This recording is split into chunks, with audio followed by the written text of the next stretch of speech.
guys, I'm back with another action figure review, and this time we're going to take a look at the DC Direct JLA Classified Batgirl. So this is the Cassandra Cain Batgirl, and this is from Series 2 of the JLA Classified figures. It was released in February of 2010, and it's really actually quite a cool figure. Cassandra Cain is my boyfriend's favorite Batgirl, so she was a must-have for his collection. And he's had this figure for a little while, so I, again, don't have the packaging, and I'm not sure how much he paid at the time, but she can be found for pretty decent prices now, still, like maybe $20, $30.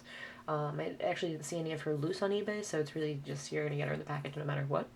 So, yeah, she's like 20 something on Amazon, and you know, toy sites can be a little more, but yeah.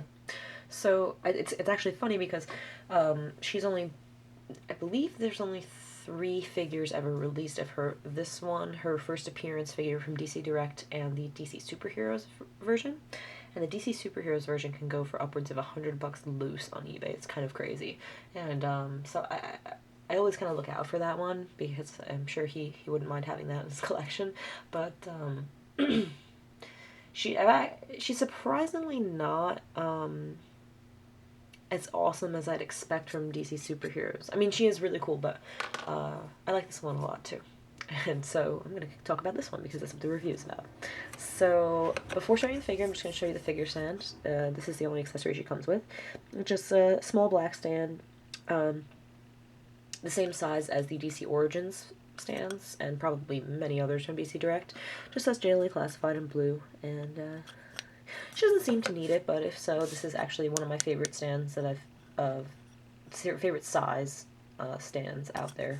I actually use my Nightwing's DC Origin stands for other figures that need them more desperately because they're the only ones I have that are this kind of shape and size. Otherwise, a lot of stands are too big and they just take up too much space in a display. Anyway, so let's take a look at this figure. So, Cassandra Cain. She wears probably the most unique Batgirl costume because she wears it's all black except for her, utility belt, obviously, and the outline of the bat symbol. But her face is completely covered, and otherwise all black. And it's actually a really cool look, and I like it a lot. It's interesting that she's kind of, I think, the only one really in the Bat family that covers her face entirely. But, interesting choice, but yeah, I'm just going to show you that. It's actually really interesting because it's not just kind of like a cowl that covers her face, she has this patch that she covers the mouth of the cowl with. I don't know if you can really see that, but she has the stitches going around the mouth here. Yeah, it's really, really nice detailing. And as you can see, the eyes are also blacked out. Also really nicely detailed. So the really nice head sculpts. You can see a little outline of where the ears are. But nice big ears on the top. Really nicely done. So I like that a lot. And I love the bat symbol in the chest. It's not only, excuse me, it's not only, really nicely painted, but it actually is sculpted. It's slightly raised off of the chest, so it looks just really nicely done, really finished. It has it's the yellow outline, and then the bat symbol is glossy black, where the figure is matte black or flat black. So it actually looks really cool. It's just so many like layers for this one simple part of the figure that just make it that much nicer. When you have the contrast of the flat black and the glossy black, the sculpting versus a flat and the yellow outline, it's just all really cool. So I like that a lot. The belt is soft rubber, but it is glued on, so you can't move it around. It's just the same kind of pouches going all the way around. Very, very yellow. The thing about this figure is really nice is the belt. It looks pretty slim, for a female figure. It has a nice, know, they're big pouches, but not too big. On the DC Superheroes version of her, she's got these giant pouches that just look kind of awkward on her body, but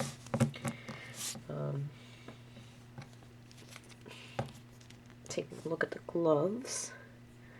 Really long spikes coming off the gauntlets. And again, not again, I didn't say this yet, but the gloves are and the boots are also glossy black, like the symbol.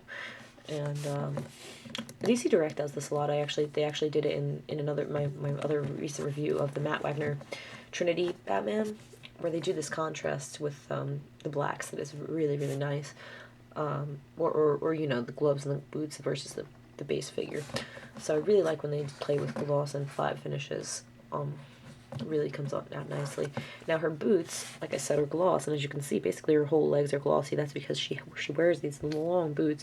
They go up her leg here. They're in the pointed in the front all the way up at her thigh. This is where the boots end, so they're just kind of really long, crazy boots there, and really nice. They have a little bit of tread around the outline, but not much. And a big peg hole in the right foot for the stud. So, yeah, both of her hands are closed fists, so she doesn't have any accessories to hold, so perfectly fine. The cape now is also really nice. Again, it's one of those soft rubber capes that I love so much. Thank you, DC Direct, for making these. I wish Mattel would just license these from you or copy you without licensing, because I guess you can't really sue them for that, huh? But yeah, I love them, and I love that they're not, you know, stuck in peg holes in the back. That's really, I don't even care if Mattel kept their cape thickness, like that doesn't bother me, but why do they peg them into their backs? I don't know. But love this cape sculpt. She looks really nice with it. It's, you know, it's a good length. It's nice. It makes a nice V on the bottom here. Really cool, you know, cutouts on the bottom and sculpting here. It doesn't wrinkle around the neck at all like a lot of figures. It's very smooth at the top. And it actually has really nice, like a ridge here around the cowl area. So that's really cool. And it goes, you know, it's like an outline that goes down the side here and fades down. It's really cool.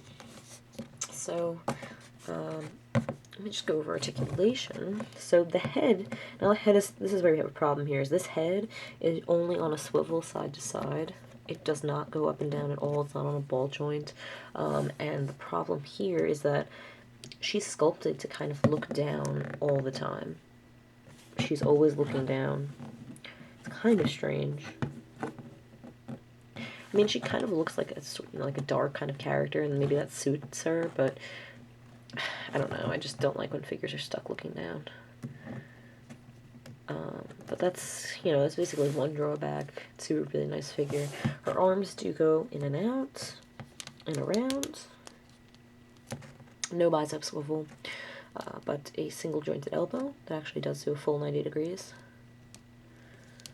She's got a nice, you know, pretty nice arm movement considering the lack of articulation.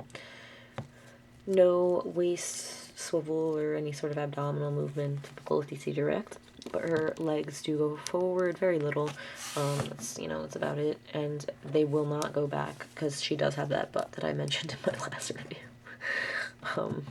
So she cannot do a split like Matt Wagner Batman, but she does have a single knee and no ankle. So, you know, a typical DC Direct lack of articulation, but otherwise a really nice figure, really nice sculpt for a female. In general, really nice paintwork with the contrasting flat and glossy blacks, a little bit of yellow. I mean, really, the only drawback I have here is, other than, you know, DC Direct's lack of articulation, is her head being sculpted down and not being put on a ball joint. Which is strange to me because she's 2010, that's not an old figure. Her head should be on a ball joint. I don't know why. What made them choose to put it on a swivel. But, yeah. Other than that, she's a really, really nice figure. I definitely recommend her to anyone who's a fan of Cassandra Cain or just, you know, wants to build their Bat family. She's not expensive, so definitely worth it if you're looking for Cassandra Cain and, you know, you don't want to spend like $100 on this DC Superheroes version. So yeah, guys, that is my review of the DC Direct JLA Classified Series 2 Batgirl, Cassandra Cain. Thanks so much for watching, guys. I hope you liked the review, and I will see you next time. Bye, guys.